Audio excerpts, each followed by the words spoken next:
반갑습니다.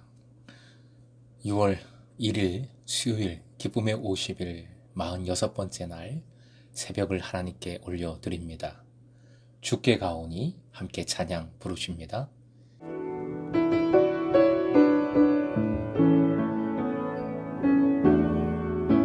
주께 가오니 날 새롭게 하시고 주의 은혜를 부어주소서.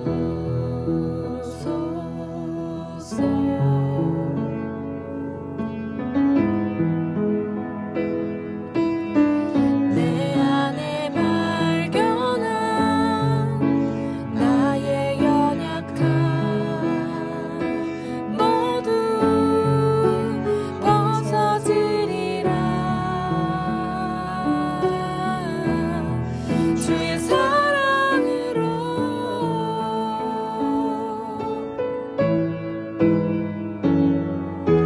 주 사랑 나를 붙드시고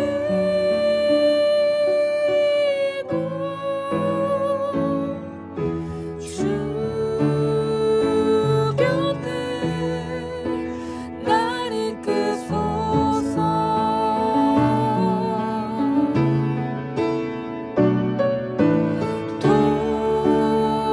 독수리 날개쳐 올라가듯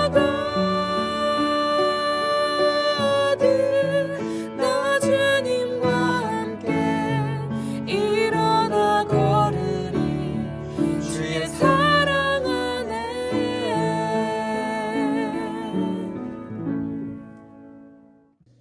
오늘 허락하신 하나님 말씀 출애굽기 25장 10절부터 22절 10절에서 22절까지의 말씀을 함께 읽겠습니다.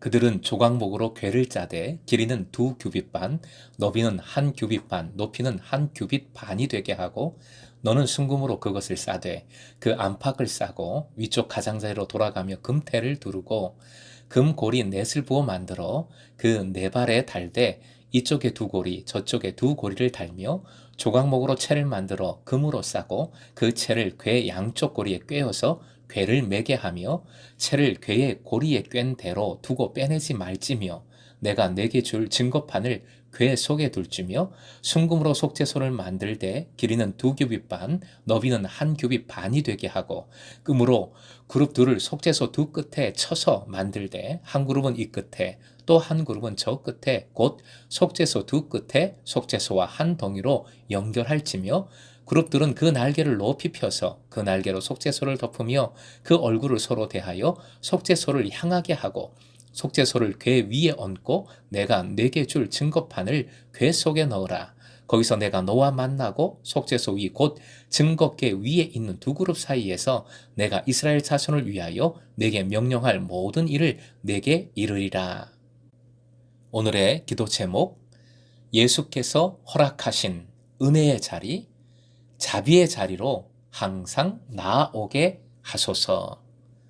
예수께서 허락하신 은혜의 자리, 자비의 자리로 항상 나아오게 하소서.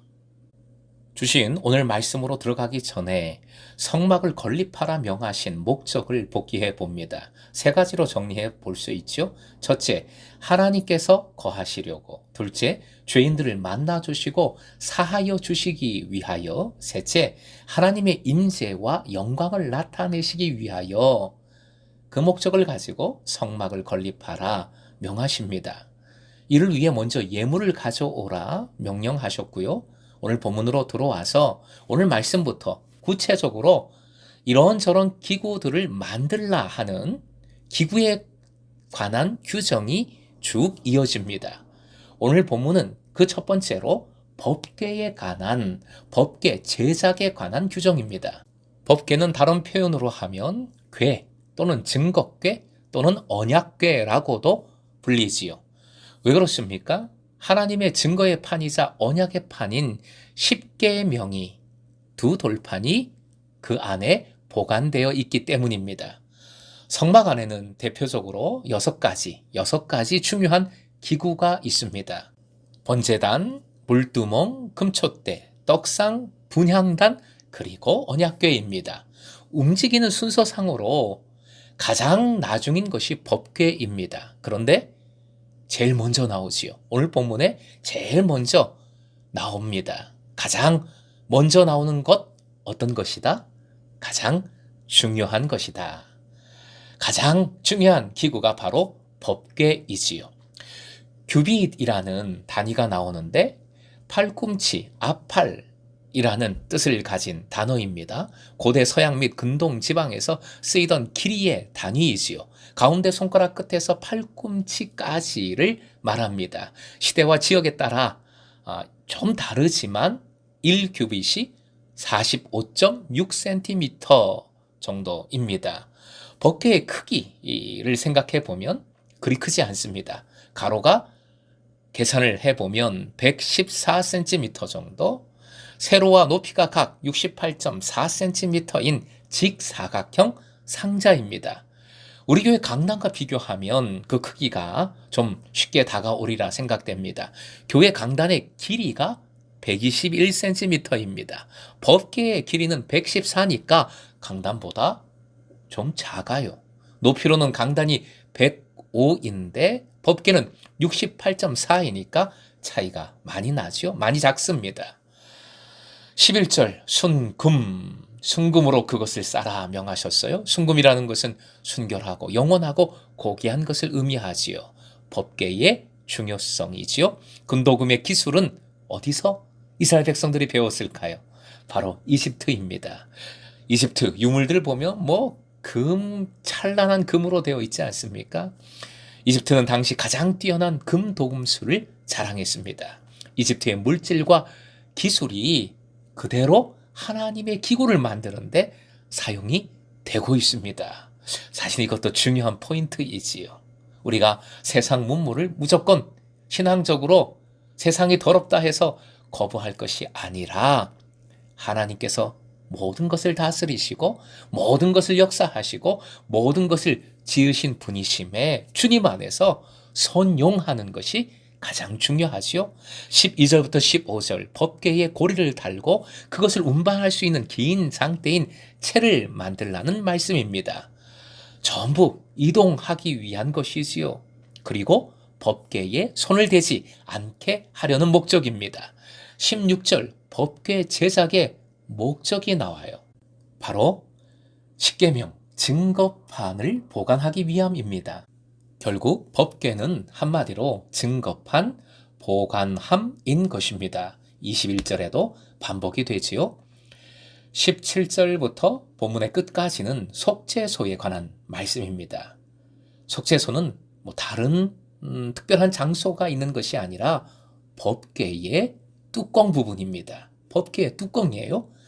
그룹이라는 표현이 나오지요. 그룹은 하나님의 보좌를 둘러싸고 있는 영적 존재들인데 모양은 분명하지 않아요.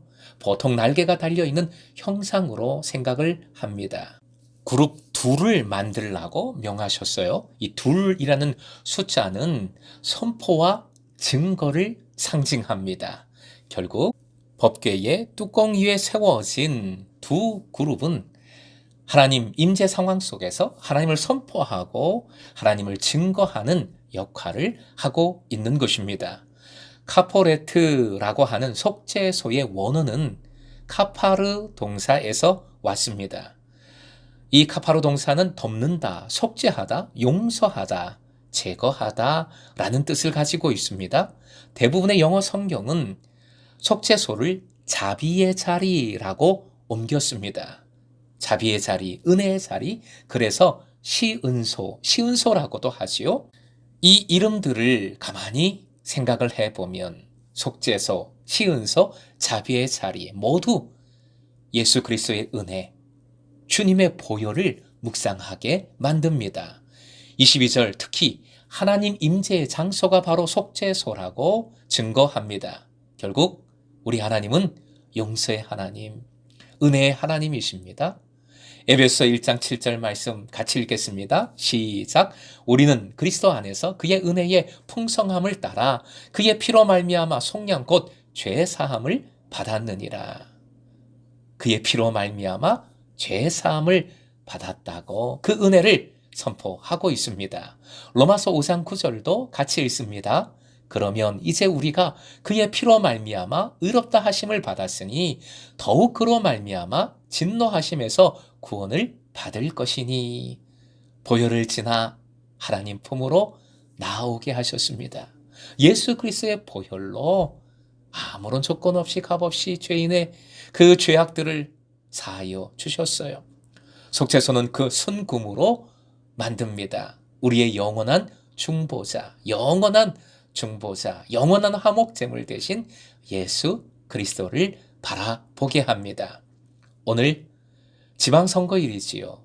빠짐없이 참여하십시오. 선거가 얼마나 치열합니까? 우리의 삶의 현장, 우리의 삶이 얼마나 치열합니까? 사랑하는 금성의 제자 여러분, 치열한 삶 속에서 생각지도 못한 어려움과 문제들이 맞닥뜨려질 수 있지만 그리하기에 이 은혜의 자리를 기억하십시오. 이 말씀의 자리를 잊지 마십시오. 언제나 이 속죄소, 시운소, 자비의 자리로 나오셔야 합니다. 여러분의 삶이 항상 자비의 자리에 속죄소, 시운소에 있으므로 어떤 상황에도 주님 품 안에서 감사와 승리를 누리실 수 있기를 주님의 이름으로 축원드립니다.